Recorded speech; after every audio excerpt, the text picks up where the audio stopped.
السلام علیکم ورحمۃ اللہ وبرکاتہ۔ ان الحمد للہ نحمده ونستعینه من يهده الله فلا مضل له ومن يضلل فلا هادي له ونشهد ان لا اله الا الله وحده لا شريك له ونشهد ان محمدا عبده ورسوله اما بعد فاعوذ بالله من الشیطان الرجیم بسم اللہ الرحمن الرحیم وإبراهيم الذي وفى ألا تزر وازرة وزر أخرى وأن ليس للإنسان إلا ما سعى صدق الله العظيم۔ ان آیات کا ترجمہ یہ کہ کوئی اور ابراہیم علیہ السلام کی جنہوں نے حق اطاعت اور رسالت کو پورا کیا، یہ کہ کوئی شخص دوسرے کو بوجھ نہیں اٹھائے گا، انسان کو وہی ملتا ہے جس کی وہ کوشش کرتا ہے۔ اللہ رب العزت ہمیں اللہ تعالیٰ کی اطاعت اور معرفت نصیب فرما دے اور ہمیں معرفت اور چاہنے والوں میں سے بنا دے، اور اللہ رب العزت ہمارے جو امتحانات دنیا کے اندر ہیں ان میں بھی ہمیں کامیاب فرما دے، اور مرنے کے بعد کے جو سلسلے ہیں ان میں بھی اللہ رب العزت ہمیں کامیاب فرما دے۔ یہ موقع بڑا عجیب سا ہوتا ہے، مختلف جذبات، طرح طرح کے جذبات، مختلف طرح کے خیالات دماغ اور دل کو بے چین سے کیے ہوتے ہیں۔ کہیں پہ اس بات کا غم کہ اب وہ بچے جو ہمارے پاس چھوٹے سے تھے وہ آئے، کسی نے 8 سال گزارے، کسی نے 11 سال گزارے، چھٹی کلاس میں تھے، متوسطہ سنہ اولیٰ کے اندر تھے، اب ماشاءاللہ عالم بن کر اپنے گھروں کی طرف روانہ ہو رہے ہیں۔ خوشی بھی ہے، اس بات کی خوشی کہ پڑھائی کا جو سفر انہوں نے شروع کیا تھا وہ ایک مرحلے تک پہنچ چکا۔ اس کو ہم یہ نہیں کہتے کہ اب پڑھائی مکمل ہو گئی ہے۔ درس نظامی کا مطلب کنجی کا مل جانا ہے، جس کے بعد آپ خود مطالعہ کریں گے اور مضبوط جتنا مطالعہ کرتے جائیں گے، جتنا تحقیقاتی کاموں میں پڑھیں گے، اتنے مضبوط قسم کے عالم بنیں گے۔ اللہ رب العزت تمام فاضلین کو مضبوط قسم کا عالم بناتے۔ خوف کا جذبہ بھی ہوتا ہے، خوف اس بات کا کہ ابھی تو دنیا کا سمندر ہے، اس میں جانا ہے جہاں پہ طرح طرح کی مشکلات ہوں گی، کہیں پہ معیشت کا، کہیں پہ الحاد کے فتنے ہیں، کہیں پہ عملی مسائل ہیں، تو اس بات کا بھی خوف ہے، کیونکہ یہ اساتذہ جنہوں نے آپ کے سروں پر دستار رکھا تو ان کو اس بات کا بھی ڈر ہے کہ کہیں پہ جا کر ان مشکلات کا شکار نہ ہو جائے، یہ بھی ایک خوف ہے۔ اور امیدیں بھی ہیں، توقعات بھی ہیں کہ آپ لوگ باہر نکل کر اسلام کا نام روشن کریں گے، ادارہ علوم اسلامی مولانا فیض الرحمن عثمانی رحمہ اللہ تعالیٰ کے مشن کو آگے لے کر چلیں گے، تو اس طرح کے مختلف توقعات بھی ہیں۔ آج کا پروگرام پہلے جو پروگرام ہوتے رہے ان سے 2 وجہوں سے مختلف ہے۔ ایک تو ہمارا پچھلے سال جس شعبے کا آغاز ہوا تعلیم بالغاں کا، تو 1 سال کے بعد اس میں سے جو شرکاء تھے ان کا 1 سالہ نصاب مکمل ہوا، ان کو بھی اسناد دی گئیں۔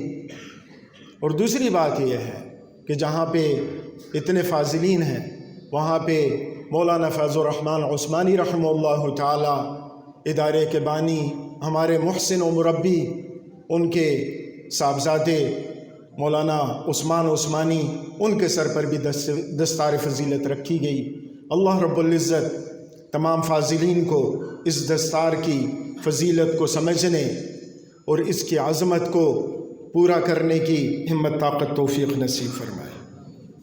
میں ساتھیوں کا بھی شکریہ ادا کرتا ہوں، خصوصاً مجلس منتظمہ، نائب صدر جو کہ ادارے کے اس وقت مدیر بھی ہیں، مولانا سبقت منصور صاحب ہمارے ناظم عمومی ادارے کے بانیوں میں سے بھی، قاری محبوب الہی صاحب، اسی طریقے سے مولانا ظفر علی شاہ صاحب بھی تشریف لائے ہوئے ہیں، سرپرستی بھی فرماتے رہتے ہیں۔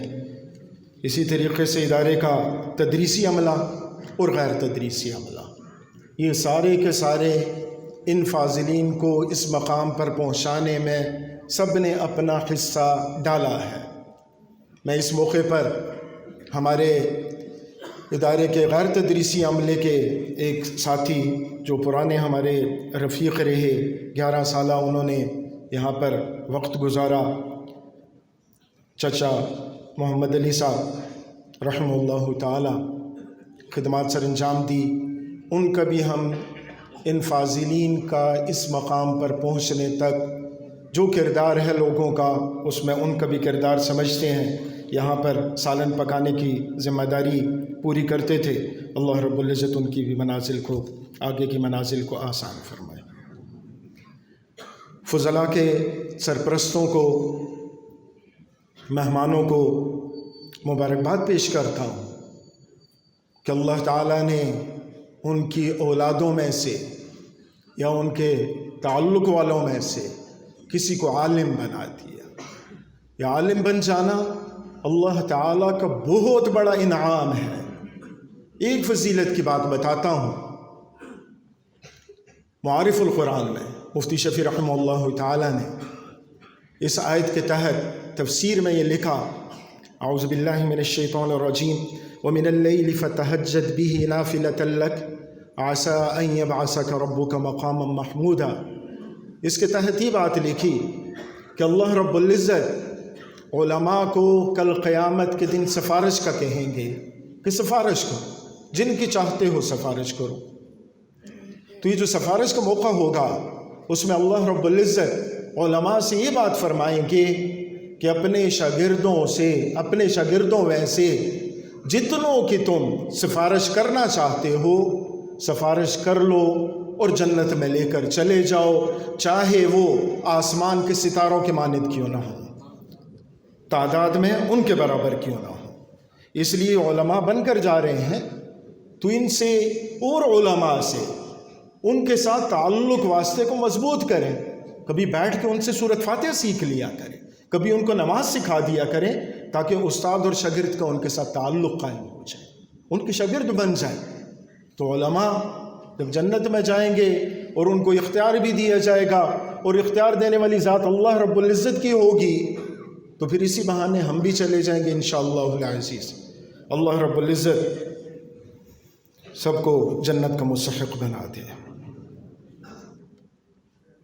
یہ مدارس تعلیم اور تربیت کی آماج گاہیں ہیں، یہاں پر تعلیم و تربیت کی جاتی ہے، تعلیم پہ بھی زور دیا جاتا ہے، اور اس سے زیادہ زور تربیت پر دیا جاتا ہے۔ یہ الحمدللہ یہ مدارس کا ترہ امتیاز ہے۔ کوئی اس بات کا خیال کرتے ہیں کہ کس طریقے سے جو بچے ان کے پاس پڑھنے کے لیے آئے ہیں ان کو علمی حوالے سے بھی مضبوط کریں، اور تربیت کے حوالے سے، کردار کے حوالے سے بھی ان کو مضبوط کریں۔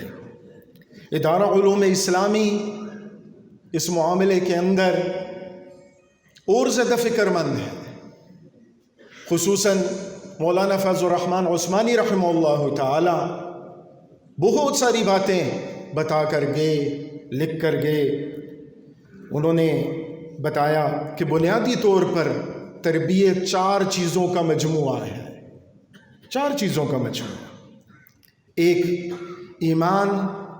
ایمان و یقین میں پختہ ہوگا تو یہ تربیت شدہ شخص ہوگا۔ اگر ایمان اور یقین اس کا کمزور ہے تو فکر مند ہو جائے کہ اپنے ایمان و یقین کو مضبوط کرے۔ دوسری بات، اعمال صالحہ کی ادائیگی، یہ مسلسل کرتا، اعمال صالحہ پر لگا رہے۔ اس کے علاوہ دینی علوم میں رسوخ پیدا کرنے کا اہتمام، یہ تربیت ہے۔ چوتھے نمبر پر عصری تقاضوں سے آگاہی کی کوشش۔ ادارہ علوم اسلامی جو افراد تیار کرتا ہے ان افراد کے بنیادی اجزاء کے اندر یہ 3 چیزیں شامل ہیں: ایمان اور اعمال صالحہ، دینی علوم میں مضبوطی اور عصری علوم سے آگاہی۔ دینی مدارس اللہ رب العزت کا بہت بڑا انعام ہے اس امت پر۔ دینی مدارس کے حوالے سے لوگوں کو کچھ اشکالات ہوتے ہیں کہ ہاں جی، یہ تو جو دور جدید کی ایک نئی چیز آ گئی ہے، تو اس حوالے سے یہ بات ذہنوں میں رکھی جائے کہ دور جدید کی نہیں ہے۔ یہ تو پہلا مدرسہ عرش پر اللہ نے اس کی بنیاد رکھی ہے، اور اس کے معلم بھی اللہ رب العزت خود تھے۔ حضرت آدم علیہ السلام پہلے شاگرد تھے، اور یہ بات اللہ تعالیٰ نے بتائی، اعوذ باللہ من الشیطان الرجیم، وعلم آدم الاسماء کلہا، کہ آدم علیہ السلام کو تعلیم دی اللہ رب العزت نے۔ تو یہ مدرسہ ہے کہ جہاں پر بھی ایک استاد اور شاگرد ہوگے مدرسہ بن گیا۔ تو اس کے بعد اسلام میں دیکھتے ہیں ہم تو اصحاب صفہ، کہ وہ مہاجرین، وہ صحابہ رضوان اللہ تعالی علیہم اجمعین جنہوں نے اپنا اوڑھنا بچھونا نبی اکرم صلی اللہ علیہ وسلم کے گھر کے ساتھ ایک چبوترا تھا وہاں پہ بنا لیا تھا، تعلیم و تعلم کو زندگی کا مقصد بنایا۔ وہ لوگ موجود ہوتے 70-80 کی تعداد میں ہوتے تھے، اور وہاں سے صحابہ رضوان اللہ تعالی علیہم اجمعین تقریباً 400 صحابہ رضوان اللہ تعالی علیہم اجمعین نے وہاں پر باقاعدہ علم حاصل کیا۔ اس کے علاوہ صحن ابی بکر رضی اللہ تعالی عنہ، یہ بھی ایک مدرسہ تھا، مدرسہ دار ارقم، مدرسہ مدینہ، یا اسی مدرسے کو مدرسہ مصعب بن عمیر رضی اللہ تعالیٰ عنہ کہا جاتا ہے۔ اور اسی طریقے سے خلافت کا دور جب چل رہا تھا، خلافت راشدہ کا، تو حضرت عمر رضی اللہ تعالیٰ عنہ نے بہت سارے مدارس قائم کیے، اور یہ سلسلہ چلتے چلتے چلتے یہاں تک پہنچا۔ اور ہمیں اس بات پر اللہ کا شکر ادا کرنا چاہیے کہ مدارس کا نظام پوری دنیا میں پاکستان کے اندر بہترین ہے۔ پاکستان کے اندر مدارس کا نظام دنیا میں پہلے نمبر پر ہے۔ ابھی ہمارے جو حضرات ڈاکٹر بنتے ہیں، انجینئر بنتے ہیں، اعلیٰ تعلیم حاصل کرنا چاہتے دنیا کی، وہ چاہتے ہیں کہ ہم امریکہ میں چلے جائیں، آسٹریلیا میں چلے جائیں، یورپ میں چلے جائیں، وہاں پہ جانے کے چکر میں ہوتے ہیں کہ پاکستان میں ان کو اعلیٰ تعلیم دنیاوی نہیں ملتی، اس لیے دوسرے ملکوں میں جانے کے چکر میں ہوتے ہیں۔ جبکہ پوری دنیا کے مسلمان دینی علوم کے حصول کے لیے پاکستان میں آنا چاہتے ہیں۔ ہم اس پہ اللہ تعالیٰ کا شکر ادا کرتے ہیں، ہمیں شکر گزار بھی بننا چاہیے۔ اور پاکستان کے حوالے سے جو ہمارے ذہنوں میں باتیں ہیں کہ پاکستان میں ظلم ہے، زیادتی ہے، فلاں ہے فلاں ہے فلاں ہے، انہی باتوں کا تذکرہ کر کے پاکستان کو ڈیگریڈ کرنے کے چکر میں ہم پڑے رہتے ہیں۔ تو یہ بات بھی ذہنوں میں رکھیں، پاکستان اللہ رب العزت کی ہمارے اوپر بہت بڑی نعمت ہے، بہت بڑی نعمت ہے۔ ساری دنیا کی نظریں پاکستان کی طرف ہیں، اور انشاءاللہ العزیز نبی اکرم صلی اللہ علیہ وسلم کی جو توقعات ان علاقے والوں سے تھی، پاکستان انشاءاللہ العزیز ان توقعات کو پورا کرے گا۔ دینی مدارس کس چیز کی تعلیم دیتے ہیں؟ قرآن اور حدیث کی، جو کہ ہمارا اسلام ہے، اس کی تعلیم دیتے ہیں، جو ہمیں اللہ رب العزت نے سکھایا، اللہ کا کلام ہے اور آپ صلی اللہ علیہ وسلم کا فرمان ہے، وہ ہمیں سکھاتے ہیں دینی مدارس۔ دینی مدارس کا معاشرتی کردار کیا ہے؟ تو یہ بات ذہنوں میں رکھیں کہ اسلام دشمن جو لوگ ہیں مختلف طرح سے مسلمانوں پر یلغار کرتے ہیں، خصوصاً اعتقادی اور فکری حوالے سے، کہ کس طریقے سے یہ ان میں اباحت پسندی آ جائے اور مادیت ان میں آ جائے، اور اس کے لیے مختلف تحریکیں چلاتے ہیں۔ کبھی کون سی تحریک چلائی، کبھی کون سی تحریک چلا دی اور الحاد کی دعوت دیتے ہیں، مختلف طریقے اختیار کرتے ہیں، ایک یہ، اور دوسرا عملی اعتبار سے مسلمانوں کو بے راہ روی کا شکار کرنے پہ تلے ہوئے ہیں۔ ان میں چاہتے ہیں کہ کس طریقے سے بے راہ روی اور فحاشی اور عریانی یہ مسلمانوں میں آ جائے اور مسلمان اس سیلاب میں بہہ جائے۔ اس سیلاب کے آگے سیسا پھیلائی ہوئی دیوار یہ مدارس ہیں، مدارس ہیں۔ ہم اس بات کو سمجھیں۔ اس کے علاوہ شرح خواندگی پاکستان کے اندر بہت کم ہے، بہت کم ہے۔ مدارس شرح خواندگی کے گرے ہوئے گراف کو اوپر لے جانے میں احسن طریقے سے اپنا کردار ادا کر رہی ہے۔ اس کے علاوہ روزانہ لاکھوں لوگوں کو روٹی، کپڑا، رہائش یہ مدارس دے رہے ہیں۔ کون سی NGO ایسی ہے جو بغیر مقاصد کے یا یہ کہ مقاصد کے ساتھ بھی اتنے لوگوں کو روٹی، تعلیم، رہائش، لباس کا ان کے لیے بندوبست کر رہی ہو؟ کوئی بھی نہیں ہے۔ عام مسلمانوں کے عقائد، عبادات اور اخلاق، مذہبی کردار کا تحفظ یہ بھی دینی مدارس کر رہے ہیں۔ اسلام کے خاندانی نظام، کلچر، تہذیب، اس کی بھی حفاظت کی ذمہ داری مدارس نے اپنے سر پہ لی ہے، اور یہ بھی بہترین طریقے سے اس ذمہ داری کو پورا کر رہے ہیں۔ اب امامت کے لیے امام چاہیے، اذان کے لیے مؤذن چاہیے، جمعہ کے لیے خطیب چاہیے، نکاح پڑھانے کے لیے نکاح خواں کی ضرورت ہو، جنازہ پڑھانے کے لیے امام کی ضرورت ہو، ناظرہ قرآن پڑھانے کے لیے قاری کی ضرورت ہو، دینی تعلیم دینے کے لیے، دینی تعلیم کے حصول کے لیے اگر علماء کی ضرورت ہو، تو الحمدللہ مدارس بہترین طریقے سے امت کی، اس معاشرے کی یہ ضروریات پوری کر رہے ہیں۔ لوگ کہتے ہیں کہ مدارس پاکستان نے ترقی نہیں کی، پاکستان نے ترقی نہیں کی، فلاں چیز نہیں بنی، فلاں چیز نہیں بنی۔ مدارس نے یہ کبھی نہیں کہا تھا کہ ہم ایٹم بم بنا کے دیں گے، ہم فلاں کام کر کے دیں گے، فلاں کام ہم کر کے دیں گے۔ یہ تو جن لوگوں نے کہا تھا ان لوگوں کو پکڑا جائے، ان لوگوں سے پوچھا جائے۔ پاکستان معیشت میں اگر گر رہا ہے تو کہتے جی کہ مدارس اس کے ذمہ دار۔ مدارس کیوں ذمہ دار ہے؟ مدارس نے جو ذمہ داریاں اپنے ذمے لی تھیں بہترین طریقے سے انہوں نے پوری کی ہیں، بہترین طریقے سے پوری کر رہے ہیں، اور بہترین طریقے سے پوری کرتے رہیں گے انشاءاللہ۔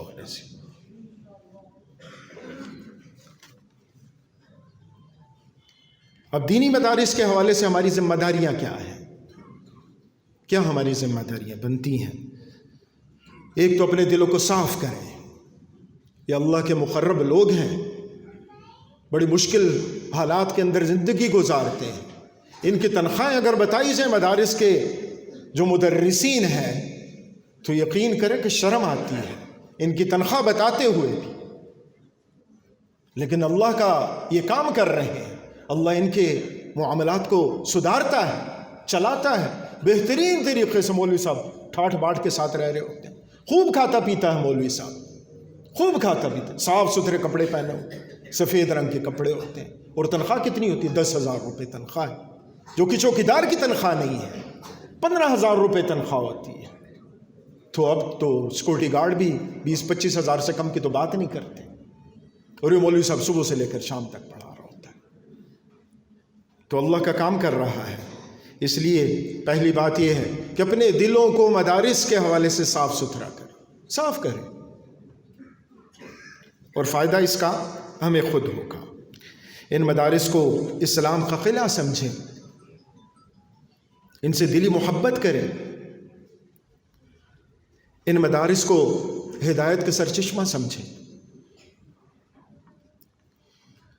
تمام اختلافات، گھر کے اندر اگر کوئی اختلاف ہوتا ہے لڑائی جھگڑا ہوتا ہے. تو مدارس کا رخ کریں, علماء سے پوچھیں کہ ہمارے ان مسائل کا حل کیا ہے. قرآن اور حدیث مکمل ضابطۂ حیات ہے, وہ بتائے گا کہ ہاں جی کس مسئلے کا حل یہ ہے. اور یقین کریں اگر ان اختلافات میں ہم مدارس کا رخ کریں تو ہمارے اختلافات بہت اچھے طریقے سے حل ہو سکتے ہیں. اب تو ڈر لگتا ہے کہ تھانے میں کوئی اختلاف لے کے جائیں تو پتہ چلے کہ اس اختلاف کی وجہ سے جو مسائل بن رہے تھے اس سے بڑا مسئلہ تھانے میں نہ بن جائے. ہمارے لیے ڈر لگتا ہے. وکیل کے پاس چلے گئے تو جو مسئلہ ابھی چھوٹا سا ہے کہیں پہ بہت بڑا مسئلہ نہ بن جائے, جان چھڑوانا مشکل نہ ہو جائے.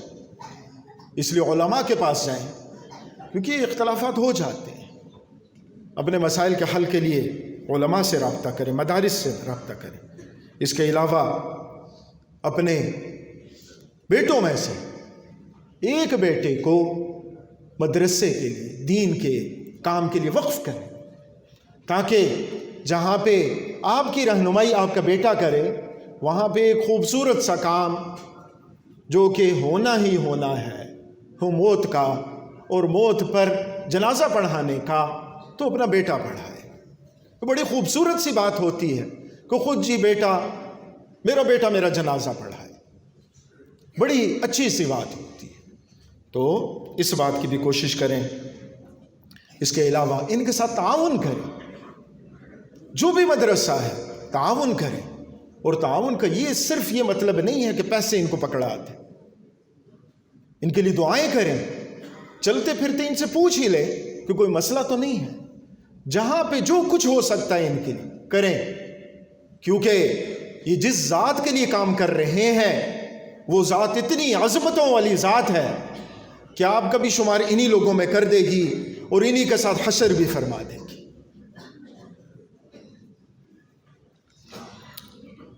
ادارہ علوم اسلامی مدرسہ ہے, بنیادی طور پر ادارہ علوم اسلامی مدرسہ ہے.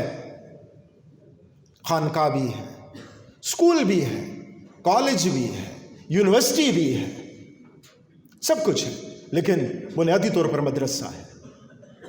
یہ سارے کے سارے فاضلین اور حکومت کے اندر مختلف شعبوں کے میں کام کرنے والے اچھی پوسٹوں پر ادارہ علوم اسلامی کے فاضلین موجود ہیں. وہ مدرسے کے پڑھے ہوئے ہیں, مدرسے کے اندر عصری علوم پڑھائے جاتے ہیں, اسکول کی تعلیم, کالج کی, یونیورسٹی کی تعلیم دی جاتی ہے. اور اس بات پہ الحمدللہ میں بھی اللہ کا شکر گزار ہوں کہ ادارہ علوم اسلامی کے فاضلین میں سے میں بھی ایک فاضل ہوں. ادارہ علوم اسلامی اس کے بچوں نے 50 میڈل لیے ہیں کالج, اسکول, کالج, یونیورسٹیز سے. اور بھی جو وفاق کے امتحان ہوتا ہے اس میں بھی ہمارے بچوں نے پوزیشنیں لیں. الحمدللہ الحمدللہ ہمارے جو فاضل ہیں وہ اچھے طریقے سے کام کر رہے ہیں معاشرے کے اندر. ہمارے ایک فاضل انہوں نے ذکر کیا کہ میں ایک اسکول میں گیا, اور خیبر پختونخوا کی بات ہے جہاں پہ نماز کا رجحان باقی صوبوں کے نسبت زیادہ ہے. تو کہتے میں اسکول میں گیا, وہاں پر جا کر بچوں سے نماز سننا شروع کی تو تقریباً 250 یا 300 کے لگ بھگ بچے تھے, جن میں سے صرف 4 بچوں نے مجھے نماز سنائی. 4 بچوں نے نماز سنائی. تو وہ کہتے میں تو بڑا فکر مند ہوا. پھر اس کے بعد ان بچوں کو نماز سکھانا شروع کی. پھر اس کے بعد ان سے روزانہ کی کارگزاری میں نے لینا شروع کی کہ آج کی نماز پڑھی ہے, کس کس نے پڑھی ہے, ساری نمازیں کس کس نے پڑھی. تو کہتے کچھ عرصے کے بعد یہ ہوا کہ 90 سے 95% بچے وہ سب یہ بتاتے تھے اگلے دن آ کر کہ ہم سب نے ساری نمازیں پڑھی. امت میں تبدیلی آئے گی, انشاءاللہ العزیز آئے گی, اور آپ صلی اللہ علیہ وسلم کا دین ہر کچے پکے گھر میں داخل ہوگا. اس کے لیے ہم اپنا کردار ادا کرنے والے بنے کہ ہمارا حصہ بھی اس کے اندر پڑ جائے. ہم حصہ ڈالیں اس کے اندر، اور حصہ ڈلے گا تب ہمارا کام بھی انشاءاللہ العزیز آگے کا بنے گا۔ تو ادارہ علوم اسلامی ایک تحریک ہے جس کی بنیاد مولانا فیض الرحمن عثمانی رحمہ اللہ تعالیٰ نے رکھی۔ اللہ رب العزت ان کی قبر پر نور کی برسات فرمائیں، ان کے آگے کے منازل کو آسان فرمائیں، ان کے درجات کو بلند فرما دیں۔ فاضلین کے کرنے کے کام، ان میں سے ان کے ساتھ تو بات چیت ہوتی رہتی ہے، صرف ایک دفعہ مذاکرہ ہے، مذاکرہ کرتے ہیں۔ پھر ایک تو یہ کہ آپ جہاں پر بھی ہوں اپنی مادر علمی کی زیارت، اساتذہ کی قدم بوسی کے لیے آپ لازماً وقتاً فوقتاً آتے رہیں، اور اس کو باقاعدہ اپنی زندگی کا، اپنے شیڈیول کا حصہ بنائیں۔ ادارے کا حق ہے آپ لوگوں پر، اور ان کی خدمت 3 طرح سے کر سکتے ہیں۔ ایک تو ادارے کے مشن کو آگے بڑھائیں، ملک کے اندر، بیرون ملک، جہاں پر بھی موقع ملتا ہے ادارے کے مشن کو آگے بڑھائیں۔ اپنے اساتذہ اور ادارے کو باقاعدگی سے دعاؤں میں یاد رکھیں۔ آپ کو ادارہ علوم اسلامی نے پروان چڑھایا، آپ کے اساتذہ کی محنت سے آپ اس مقام پر، یا آئندہ اللہ رب العزت آپ کو بہت ساری دینی اور دنیاوی ترقیوں سے نوازیں، تو اس میں آپ کے اساتذہ کا کردار ہے، بنیادی کردار ہے ان کا۔ ادارے کا تعارف کروائیں، مختلف جگہوں پر بتائیں۔ تو یہ 3 کام آپ ادارے کا حق سمجھ کر کریں۔ اس کے علاوہ عقائد اہل سنت والجماعت، اس کے پابند رہیں، اس کے پابند رہیں۔ مسنون اعمال کی پابندی، ادارہ علوم اسلامی کے اندر پہلے سال میں ہی حسن المسلم مسنون اذکار یاد کروائے جاتے ہیں۔ ان اذکار کو بھی اپنا معمول بنائیں، اور بھی جو مسنون اعمال ہیں ان کو زندگی کا حصہ بنائیں، گناہوں سے بچنے کا اہتمام کریں۔ عقیدے کا تحفظ اور اشاعت، اس کے حوالے سے بھی کوششوں میں لگے رہیں۔ وقت کی قدر، مولانا فیض الرحمن عثمانی رحمہ اللہ تعالی بارہا یہ بات فرمایا کرتے تھے کہ 11 بجے کا مطلب 10:59 اور 59 سیکنڈ، یہ مطلب ہے۔ اور پھر انہوں نے یہ کر کے بھی دکھایا۔ الحمدللہ ہم بھی اس بات پر قائم دائم ہیں، اور اسی کے مطابق ہم بھی اپنے معاملات کو کرنے کی کوشش کرتے ہیں۔ اس کے علاوہ اکابر کی تحقیقات پر اعتماد کریں۔ اکابر کے ساتھ جڑ کے رہیں گے تو خیر میں رہیں گے۔ آج کل جو لوگ نئے نئے فتنے لے کر اٹھ رہے ہیں، ایسا نہ ہو کہ ان فتنوں کا آپ لوگ شکار ہو جائیں۔ مولانا سرفراز خان صفدر رحمہ اللہ تعالی، انہوں نے دارالعلوم کراچی میں طلباء سے خطاب کرتے ہوئے یہ بات فرمائی کہ 50 سال ہو گئے تعلیم و تعلم کے ساتھ جڑے ہوئے، قرآن اور حدیث کو پڑھتے سنتے۔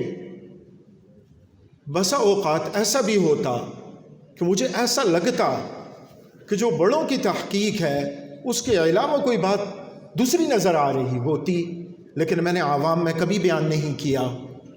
اور پھر ہوتا یہ تھا کہ جب مطالعہ مزید آگے بڑھتا تو پھر اسی نتیجے پر میں پہنچتا کہ جو بات اکابر کر کے گئے ہیں، جو ان کی تحقیق تھی، وہی بات درست تھی۔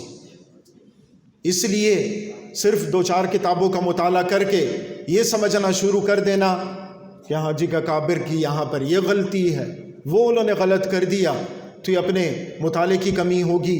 اپنی تحقیق کو پھر سے تحقیق کی ضرورت ہوگی، تحقیق کریں گے تو پھر اسی نتیجے پر پہنچیں گے کہ اکابر کی تحقیق درست تھی۔ اس کے علاوہ ایک بات اور، اہل اللہ کی صحبت اختیار کریں۔ مشائخ کے ساتھ جڑیں، ان کے ساتھ تعلق قائم کریں، علماء کے ساتھ بیٹھیں، ان کی مجالس میں بیٹھیں، دین کی باتیں سنیں۔ اور یہ بات سب کے لیے ہے کہ جو جہنمی لوگ ہوں گے وہ دو باتیں کریں گے، دو باتیں۔ اعوذ باللہ من الشیطان الرجیم، لو کننا نسمع او نعقل ما کننا فی اصحاب السعیر، کہ اگر ہم باتیں سننے والے ہوتے اور اگر ہم شعور عقل رکھتے تو پھر جہنمیوں میں سے نہ ہوتے۔ تو سننا، علماء کی باتیں سننا، اہل اللہ کی صحبت اختیار کرنا، وہاں پہ بہت کچھ ملے گا، بہت کچھ ملے گا۔ ساری دنیا دیکھ کر سکون اگر لینا چاہتے ہیں آپ تو سکون نہیں مل سکتا۔ اہل اللہ کی صحبت میں جائیں، تھوڑی دیر کے لیے بیٹھیں گے تو سکون سنبھالا نہیں جائے گا۔ اتنا سکون دیتا ہے اللہ رب العزت اپنی یاد میں۔ تشدد اور تعصب، اس سے دور بھاگیں، یہ خراب کر دینے والی چیزیں ہیں، فتنہ فساد کی جڑ ہے یہ۔ جہاں پہ بھی تشدد آئے گا خرابی پیدا کرے گا۔ لیکن ہاں یہ بات بھی ذہنوں میں رکھی جائے کہ کچھ چیزیں ایسی ہیں جس میں اللہ کی طرف سے تشدد کا بتایا گیا ہے۔ توحید کی بات ہے تو آپ یہ نہیں جی کہ میں تھوڑی سی اس میں گنجائش نکالوں، نہیں، کوئی گنجائش نہیں رکھی، نہ اللہ نے رکھی ہے نہ کسی کو رکھنے کی اجازت دی ہے۔ اسی طریقے سے رسالت کی جہاں تک بات ہے، ختم نبوت کی بات ہے، وہاں پہ بھی کوئی گنجائش نہیں ہے، تشدد ہے وہاں پہ تو ہے۔ لیکن اور مسئلہ لے کے چلے جانا، جی فلانا مسئلہ ہے، فلانا مسئلہ ہے، اختلافی مسائل علماء کے درمیان، اس میں تشدد اختیار کر لینا، تعصب پہ چلے جانا، یہ دین کو نقصان پہنچانے والی بات ہے۔ حب الوطنی کا جذبہ، پاکستان سے محبت کا جذبہ، یہ اس سے اپنے دلوں کو سرشار کریں۔ پاکستان اللہ رب العزت کی بڑی نعمتوں میں سے ایک نعمت ہے ہمارے اوپر، اس کی قدر کریں، اس کی املاک کی حفاظت یہ ہماری ذمہ داری ہے۔ یہ بات بڑی تعجب ہوتا ہے اس بات پر کہ نقصان کس نے کیا اور ہم کس کا جا کے نقصان کر دیتے ہیں۔ بائیکیا والے کو موٹر سائیکل جلا دیتے ہیں، سڑکوں کو نقصان پہنچا دیتے ہیں، کسی کی دکان کو توڑ دیتے ہیں، کارخانے کو آگ لگا دیتے ہیں۔ یہ کیوں ایسا کرتے ہیں؟ ایسا کیوں کرتے ہیں؟ یقین کریں جب اللہ کی عدالت میں سوال ہوگا کہ اس نے کیا کیا تھا جس کو تم نے نقصان پہنچایا ہے، اس سوال کا کوئی جواب نہیں ہے۔ روڈوں کو بلاک کر دیتے ہیں۔ اس ادارے کے بانی مولانا فیض الرحمن عثمانی رحمہ اللہ تعالیٰ نے یہ بات فرمائی اور بارہا فرمائی تھی یہ بات، اور وصیت کر کے بھی گئے تھے کہ اگر مجھے قتل کر دیا جاتا ہے تو روڈ کو بلاک نہیں کرنا، روڈ بلاک نہیں کرنا، روڈ چلتی رہے۔ کیوں عام عوام کو میری وجہ سے ان کو کیوں نقصان پہنچایا جائے؟ چلتی رہے سڑکیں، ٹریفک چلتی رہے، حالانکہ ہم مری روڈ پہ بیٹھے ہوئے ہیں۔ اور آج کل تو کسی کا چھوٹا سا مطالبہ پورا نہیں ہوتا، سڑک بلاک کر دیتے ہیں۔ اور حب الوطنی کے اندر یہ بات بھی ہے کہ رانگ سائڈ سے نہیں جانا۔ الحمدللہ مولانا فیض الرحمن عثمانی رحمہ اللہ تعالی گھر ان کا سنوبر ہل میں تھا، تو اگر 5 مرتبہ 6 مرتبہ بھی جانا ہوتا تو سیدھے راستے سے جاتے تھے، اور بہت سختی کرتے تھے اس بات پر کہ کوئی رانگ سائڈ سے آئے۔ یہ پاکستان کے وہ حافظ ہم علماء ہیں، الحمدللہ پاکستان کی اقدار کی حفاظت کرنے والے ہم علماء ہیں، اور ہم اس چیز کا درس دیتے ہیں، بتاتے ہیں لوگوں کو کہ پاکستان کے قوانین ان کی پاسداری کریں۔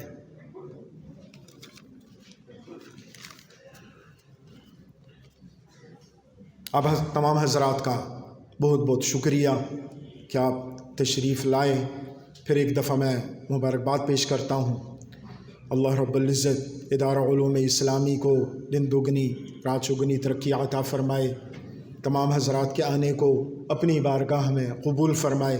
وما علینا الا البلاغ۔